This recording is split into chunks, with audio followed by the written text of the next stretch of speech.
Hello అండి అందరికీ. ఈరోజు నేను ఒక మంచి హెల్తీ రెసిపీ చూపిస్తాను. స్పెషల్లీ ఇది పిల్లల కోసం. ఎందుకంటే పిల్లలు డ్రై ఫ్రూట్స్ తినాలంటే అస్సలు నచ్చదు, తినరు వాళ్ళు. అలాంటి పిల్లల కోసం ఇలా ట్రై చేసి చూడండి.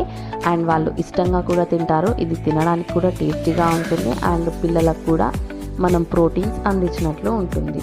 దీనికోసం ఫస్ట్ ఒక ప్లేట్ తీసుకొని దాంట్లోకి బాదం, కాజు, వాల్నట్స్ అండ్ నచ్చిన డ్రై ఫ్రూట్స్ అన్నీ కూడా యాడ్ చేసుకోవచ్చు. యాడ్ చేసుకొని వీటన్నిటిని కడాయి పెట్టుకొని వీటిని డ్రై రోస్ట్ చేసుకోవాలి. డ్రై రోస్ట్ చేసుకున్న వాటిని ఒక ప్లేట్లోకి తీసుకొని కంప్లీట్గా చల్లగా అయ్యేంత వరకు ఉండాలి. దాన్ని ఫైన్గా మిక్సీ జార్లో వేసుకొని పౌడర్ చేసుకోవాలి.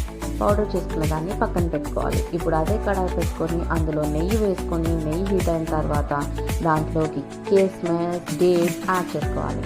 యాడ్ చేసుకొని దీన్ని బాగా ఫ్రై అవ్వనివ్వాలి. ఫ్రై అయిన తర్వాత కంప్లీట్గా కూల్ అయిన తర్వాత దీన్ని కూడా మిక్సీలో వేసుకొని ఫైన్గా పేస్ట్ లాగా చేసుకోవాలి. చేసుకున్న తర్వాత ఆ పౌడర్ని, ఈ పేస్ట్ని రెండింటిని మిక్స్ చేసుకుంటే ఒక చపాతీ పిండిలాగా వస్తుంది. దాన్ని మీకు నచ్చిన సైజులో ఉండల్లాగా చుట్టుకొని వాటిపై బాదంతో కానీ కాజుతో కానీ గార్నిష్ చేసుకుంటే సూపర్ టేస్టీ అయిన హెల్దీ లడ్డు రెడీ అయిపోతుంది. ఇది డైలీ పిల్లలకి ఇచ్చారంటే వాళ్ళు చాలా యాక్టివ్గా ఉంటారు. ఒకసారి ట్రై చేయండి. నా వీడియో కనుక మీకు నచ్చినట్లయితే లైక్ చేసి కామెంట్ చేయండి. సబ్స్క్రైబ్ చేసుకోవడం మాత్రం మర్చిపోవద్దు. నచ్చితే సబ్స్క్రైబ్ చేసుకోవచ్చు కదా. Thanks for watching. Have a nice day.